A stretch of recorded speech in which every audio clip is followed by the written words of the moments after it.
Bom, pessoal, boa noite. Espero que todos estejam bem.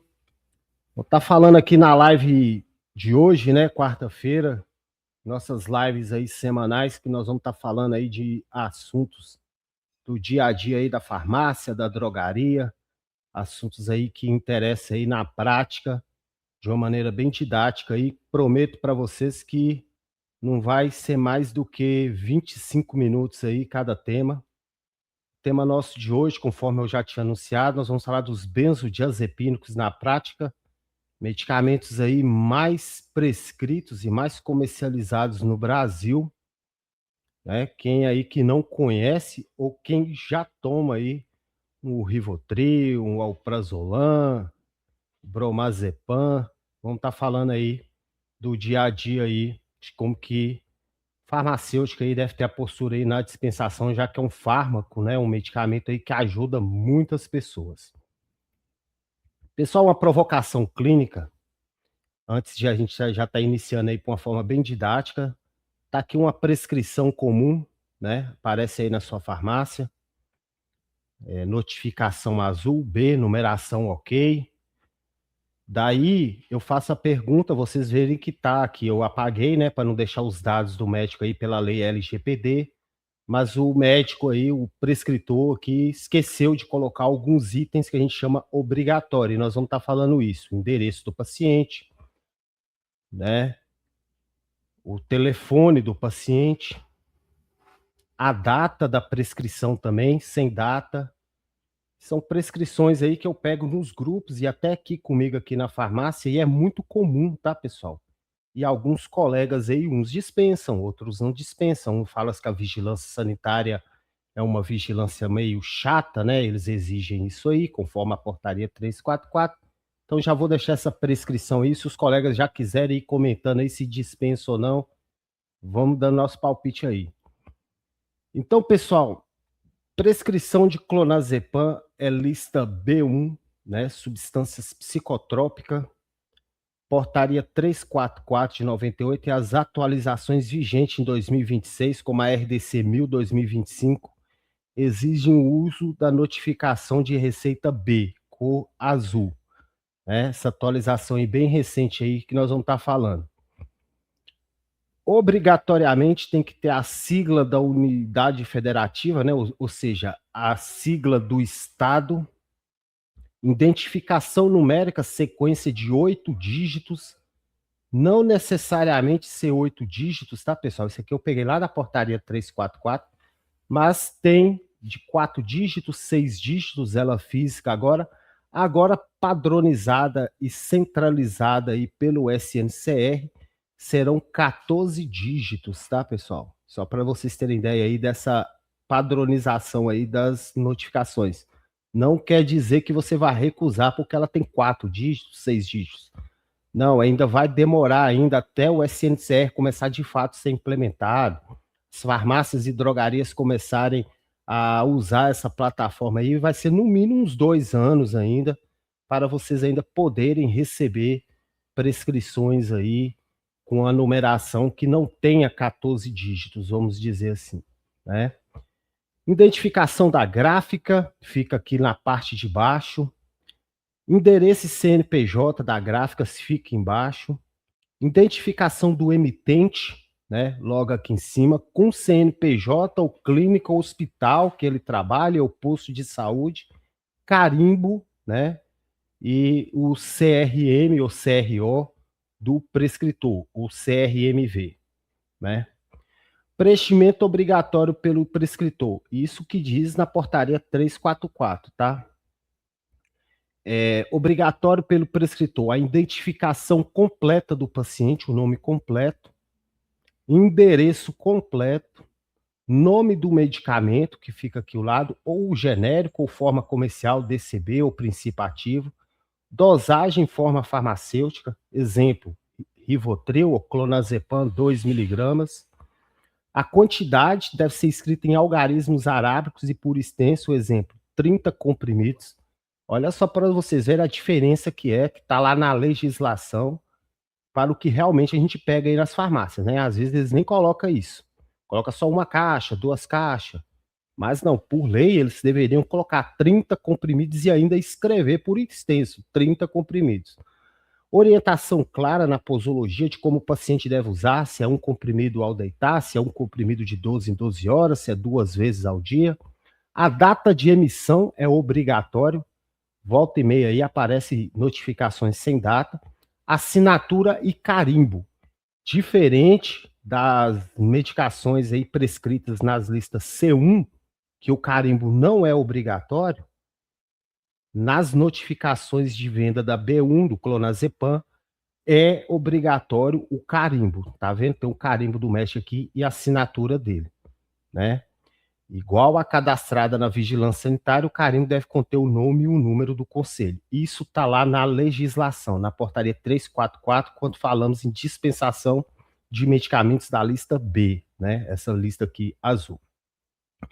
A farmácia, o preenchimento obrigatório no ato da dispensação, no verso ou em campo próprio da notificação, a farmácia deve registrar identificação do comprador, não é do paciente, nome completo, número do documento de identificação, RG, agora é CPF, né? Foi unificado, endereço completo e telefone.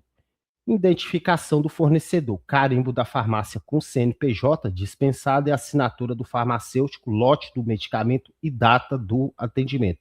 Normalmente o próprio sistema aí registra isso, mas na prescrição vocês têm que colocar esses dados que fica aqui embaixo, aqui que eu apaguei, ó, os dados do comprador.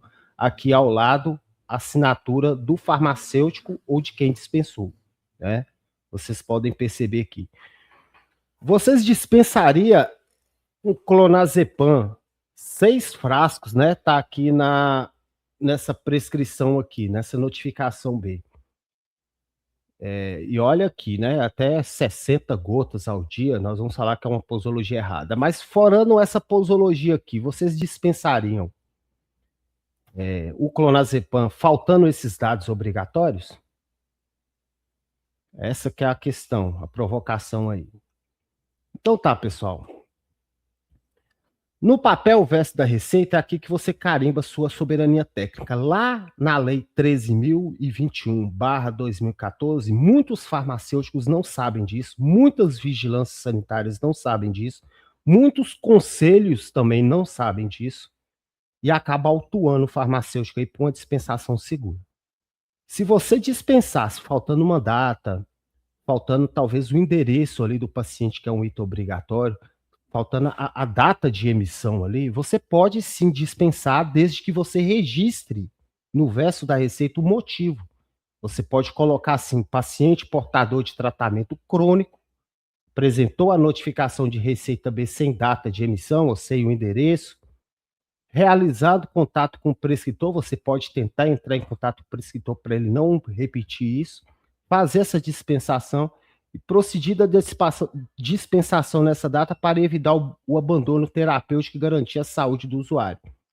Rastreabilidade garantida via lote do medicamento no sistema de controle, que você vai estar registrando lá todos os dados aí, não só do paciente, mas do comprador, lote, IMS aí, então a rastreabilidade está garantida. Ato fundamentado no artigo 14 da Lei 13.021/14, que é uma lei federal. Então você pode sim, como várias farmácias, vários farmacêuticos dispensam, faltando uma data, faltando um endereço ali, se respaldando por uma lei federal que você tem autonomia técnica para isso. Você vai estar percebendo que a prescrição está ok, a dosagem está ok, os dados ali tá faltando um dado ou outro, mas não prejudica a rastreabilidade, não prejudica o paciente no seu uso, não é interação medicamentosa, não tem nada que vai comprometer a saúde do paciente. Então você, enquanto farmacêutico, diferente de balconistas, atendentes farmácios que não podem fazer isso, o farmacêutico pode sim dispensar o clonazepam ou qualquer medicamento da lista B, né, os benzodiazepínicos, totalmente seguro, desde que faça esse registro no verso da receita, garantindo, assumindo para os órgãos sanitários aí a boa-fé, né? Que você preservou o paciente ali e que não comprometeu a saúde pública e nem deixou os dados ali de rastreabilidade. né? Então, acredito que seja esse o papel do farmacêutico e é isso que eu mostro na prática aí durante as nossas, as nossas lives, as nossas aulas, os nossos treinamentos, né? A farmacocinética e clínica, que é esse quadro aqui, de uma forma bem resumida, porque não vai dar tempo de eu estar falando aqui especificamente cada um, mas os principais benzodiazepínicos no mercado. O alprazolam, né, nome de referência frontal, tem duração de meia-vida de 12 a 15 horas, tem um início rápido ali, né? A principal indicação clínica, transtorno de ansiedade e pânico. Pessoal, um detalhe, vocês podem perceber que a maioria dos benzodiazepínicos tem a mesma indicação clínica, né? Nós vamos falar lá do mecanismo GABA, né? Se vocês aprofundar aí na farmacocinética e farmacologia dos benzodiazepínicos, eles atuam nos neurotransmissores, principalmente através do GABA. São para ansiedade e pânico. O efeito adverso dele que causa sonolência, insônia. Muitos pacientes não com insônia acaba tomando um benzodiazepínico achando que ele é um estimulante do sono, só que ele não é. O efeito contrário dele, né, o efeito adverso dele é que causa sono e por isso que a pessoa consegue dormir ali e até dependente desses benzodiazepínicos, né? Clonazepam, tempo de meia-vida dele longa, né? 20 horas até 50 horas, intermediário, ansiedade generalizada e crises convulsivas. Diazepam, né? Valium, também tem um tempo de meia-vida longo, 24 horas, ação muito rápida, espasmos musculares, crises convulsivas e abstinência alcoólica, a principal indicação clínica dele ali. Lorazepam, né, o Lorax, dentre outros nomes aí, genéricos e tudo. Tempo de meia-vida intermediário, início de ação intermediário, ansiedades em pacientes com problemas hepáticos, o metabolismo dele é mais simples. Midazolam, em farmácias ele não vende muito, mas é muito prescrito em hospitais, né? Que é a indução do sono. Aí ele sim, ó, o midazolam já é um benzodiazepínico que induz o sono. Sedação pré-cirúrgica, né? Então o pessoal que trabalha no hospital aí conhece muito bem ele aí quando o médico solicita ali o midazolam, né? Vai fazer uma cirurgia e tudo, precisa dormir, esse paciente dormir, eles entram com midazolam. E o bromazepam também tem uma saída muito alta, tem uma ação intermediária, ansiedade e tensão psicossomática, né? Então esses aí são os que estão aí no mercado aí, que sai bastante. Mito dos 180 dias no clonazepam. Pessoal, né, um ou outro colega que me pergunta isso não, vários farmacêuticos, vários médicos também, joga verde ali para colher maduro, acreditam que o clonazepam e também outros benzodiazepínicos ter registro na Anvisa como anticonvulsivante pode liberar para 180 dias, o que não é verdade. Os medicamentos da portaria 344, a exceção para liberar para 180 dias é os antiparkinsonianos e os anticonvulsivantes da lista C1. O clonazepam, o bromazepam, que também tem ação anticonvulsivante, o alprazolam tem ação anticonvulsivante, ele é um benzodiazepínico classificado na lista B1. Então a receita é azul, dispensação para no máximo 60 dias. Tá, pessoal? Então não confundam essa regra aí. Benzodiazepínico em gotas, tabela de dispensação, tá, pessoal? Nunca dispensa a quantidade que o médico está colocando. Vocês viram aquela prescrição lá que está pedindo 6 frascos? Olha só para vocês verem aqui, ó, essa tabela aqui, que inclusive fica sempre disponível aí nos nossos grupos, quem participa, né? E tem outros medicamentos em gotas aí que falam.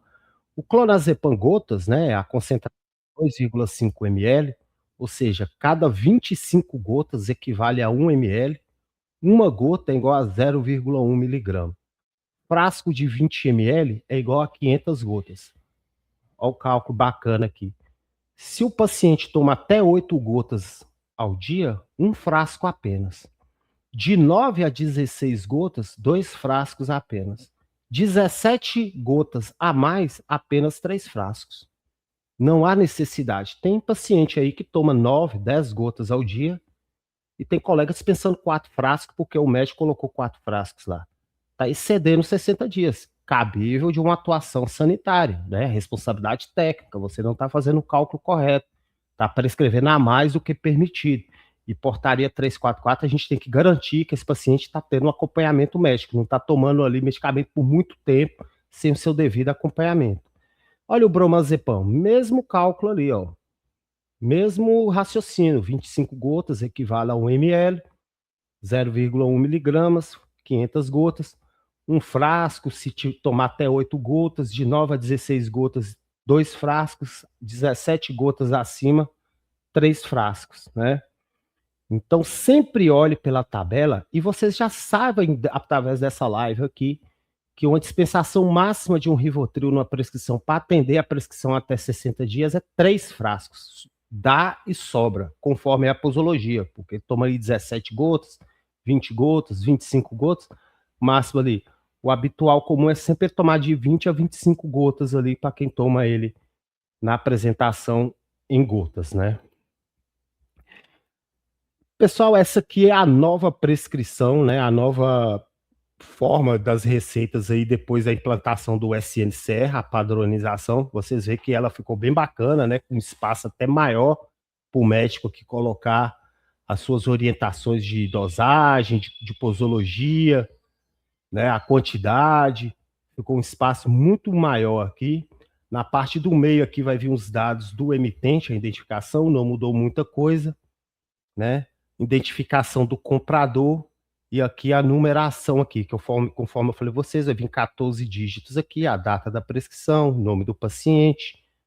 Essa é a nova prescrição e os novos modelos aí que já vai começar a valer. Os prescritores já estão solicitando aí através do SNCR, mas na farmácia mesmo, quando o sistema já estiver pronto, vai ser ali a partir de junho, que é nessa plataforma aqui que nós vamos estar dispensando, né, no SNCR. Tanto as físicas como as digitais, que agora eles também podem ser prescritos. Digita o número aqui, ó. Aqui, ó, o SNCR já está até falando aqui, ó, os 14 dígitos aqui. Digita o número do CAPT aqui, vai aparecer os dados ali e você valida essa prescrição para que ele não reutilize, né? Essa aí é a novidade aí falando de SNCR. Eu tenho um vídeo aqui nesse canal, se vocês procurar aí, que eu falo só sobre SNCR. Tá? Pode procurar aí SNCR na prática e também receitas digitais, Gov versus receitas prescrições digitais. Também está nesse canal aí. Vai ajudar muitos colegas aí, principalmente aqueles que ainda têm dúvida de como fazer a nova dispensação com a nova realidade do setor, onde que agora praticamente tudo vai ser digitalizado, tá? Então, pessoal, finalizando aí a nossa live de hoje, espero que tenha ajudado muitos colegas aí. No primeiro uso, nós não dispensamos apenas um comprimido, nós dispensamos uma instrução de uso. Se o paciente sai da farmácia achando que Rivotril é a solução definitiva da vida dele, nós falhamos como profissionais de saúde. Segue essa mensagem aí, que nós não somos meros dispensador e tem uma responsabilidade grande aí para garantir o acesso ao tratamento, mas principalmente garantir que o paciente está tomando o medicamento de forma correta, que a gente não está dificultando que ele tome esse medicamento. São medicamentos que ajudam muitas pessoas, muitas mesmo aí, desde adolescentes até idosos. Então, um detalhe ali ou outro, conforme eu disse aqui, não é motivo de fazer essa recusa. Temos blindagem, temos umas leis aí que nos ampara e devemos saber utilizar esses métodos aí, a lei aí a nosso favor. Tá bom, pessoal? Essa é a nossa live de hoje. Espero que tenham gostado. E vamos marcar a próxima aí para quarta-feira com um tema de interesse de todos. Então, até a próxima.